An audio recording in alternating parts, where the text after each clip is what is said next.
Donc Gérard, je te propose peut-être de nous en dire un peu plus sur ta propre confrontation de la pédagogie de Krishnamurti.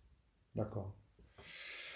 Alors, comme j'ai dit précédemment, mon premier contact avec Krishnamurti a été la lecture des bulletins de l'Étoile, donc des causeries qu'il avait eues en 1929, 1930, 31, 32, etc., que mon ami m'avait apporté quand j'étais en classe de philo. Bon, donc pour moi, c'était des textes, puisque je lisais. Et ce qu'il disait m'intéressait, donc je prenais des notes comme j'avais appris à faire à l'école et à l'université. Bon. Mais quelque chose de, je sais pas, un parfum, une tonalité, la relation très amicale de Krishnamurti avec ses auditeurs faisait que je me suis moi-même approché de lui comme d'un ami. Tu vois, c'était pas un professeur pour moi, c'était pas un maître spirituel, c'était un ami euh, très, très, très, très accessible et très affectueux. Voilà. Donc je me sentais bien en sa présence en quelque sorte, tu vois. Dans son écoute, je me sentais bien. Et j'ai compris, comme ça, j'ai compris que il ne me transmettait pas un savoir dont il fallait que je me nourrisse, dont il fallait que je m'enrichisse, mais il me transmettait quelque chose un peu comme quelqu'un qui te parlerait d'un pays lointain et tu essayes de l'imaginer ben, avec les matériaux du pays dans lequel tu vis. Mais c'est pas pareil.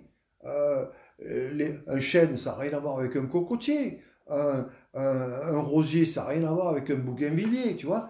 Donc en fait, c'est presque quelque chose d'impossible. Voilà. Et j'ai compris qu'il y avait une espèce d'impossibilité qu'il me fallait franchir. Voilà. Il fallait que je comprenne ce qu'il disait, alors que je ne parlais pas la langue. J'ai commencé par le lire en français, hein. Mais très rapidement, j'ai voulu le lire en anglais, donc j'ai laissé tomber l'allemand, dont j'étais complètement bilingue en allemand, allemand-français, et je suis passé à l'anglais, avec lequel j'ai de la difficulté, j'ai toujours de la difficulté d'ailleurs en anglais, mais je voulais l'écouter directement, sans l'intermédiaire du traducteur ou du sous-titrage de la vidéo plus tard. À l'époque, c'était traduit. Mais j'ai commencé par le lire en français. Alors, il y avait une espèce d'intrigue, quoi. J'étais intrigué par qu'est-ce qu'il veut me dire, qu'est-ce qu'il est en train de me dire, et j'avais conscience que je ne comprenais pas pleinement ce qu'il était en train de me dire. Que c'était pas la compréhension intellectuelle ne suffisait pas. Et évidemment, ce phénomène-là s'est amplifié lorsque je suis allé l'écouter à Sanen à partir de 60, de 64, 65, 65. Et là, j'écoutais, je m'étais mis à étudier l'anglais, à réétudier l'anglais, et je l'écoutais directement. Et là, euh, je l'écoutais comme ça de toutes mes oreilles. Et quand je sortais quand je sortais de la causerie, j'avais aucun souvenir de ce qu'il avait dit. Avait un drôle de phénomène. Mm. Aucun souvenir. On me demandait qu'est-ce qu'il a dit, je ne savais pas. Alors que dans l'écoute, j'avais conscience de comprendre ce qu'il disait, et puis une fois sorti, j'étais incapable de dire de quoi il avait parlé. Bon, ça m'avait frappé. Je dis, mais qu'est-ce qui se passe? Et je crois que c'est ça. L'écoute véritable ne laisse pas de traces mémorielles. Mm. Ça, je l'ai compris plus tard. Mais sur le coup, ça m'étonnait. Je dis, comment se fait-il, tu vois? Alors que j'avais été éduqué à l'école et à l'université à mémoriser ce que j'entendais. Et bien là, cette écoute pleine à laquelle Krishnamurti nous conviait faisait qu'il n'y avait pas de traces mémorielles. Voilà. Alors, il y a eu ça. Et puis, comme j'allais l'écouter en passant en Italie, du fait que j'étais marié à une Italienne, donc j'achetais les derniers livres, puis je partais en Italie. Alors, je l'écoutais deux, trois fois, puis je partais. Et d'une certaine façon, bon, j'ai fonctionné comme ça pendant plusieurs années. Et c'est que beaucoup plus tard que j'ai compris que Krishnamurti parle et fait comme les peintres qui font des triptyques. En fait, les triptyques, ce sont 3 tableaux, mais qui sont un seul tableau, mais en 3 parties. Et bien, Krishnamurti, il parle à 3, 4 reprises, chaque fois 1 heure, pour des raisons techniques, pratiques, à la fois de fatigue, mais aussi longueur des cassettes d'enregistrement. Donc, il se limitait à 1 heure. Et évidemment, c'est les 3, 4 causeries qui font un tout. Donc ça, moi, à l'époque, je n'avais pas compris. Et je pensais que de l'écouter 1 ou 2 fois et ensuite d'acheter le livre, ça suffisait. Bon.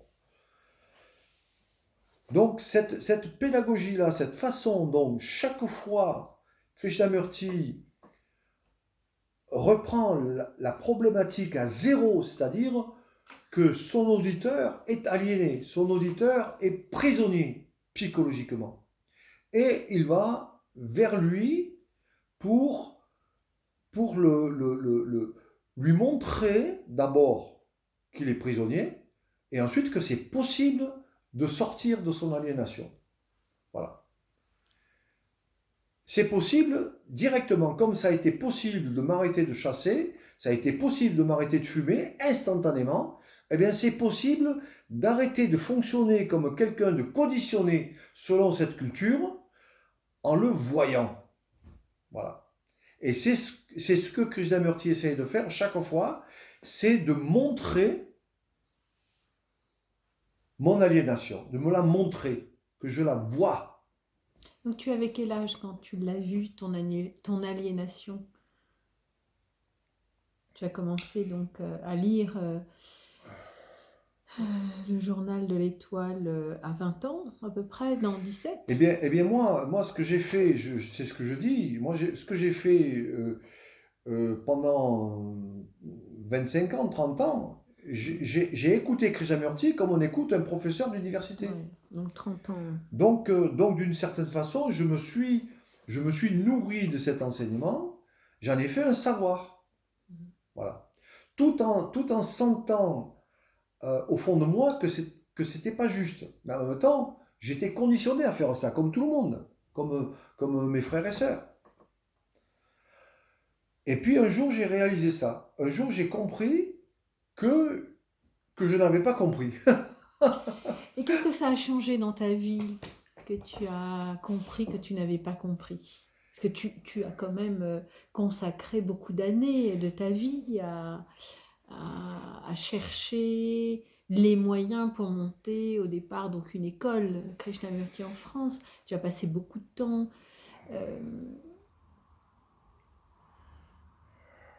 Oui. Euh, eh bien, j'ai continué à garder le contact avec des amis qui s'intéressaient aussi à Krishnamurti, qui n'avaient, comme moi, qui n'avaient pas non plus compris au sens d'être complètement libérés, mais qui voulaient persévérer dans l'étude, dans l'étude de cet enseignement.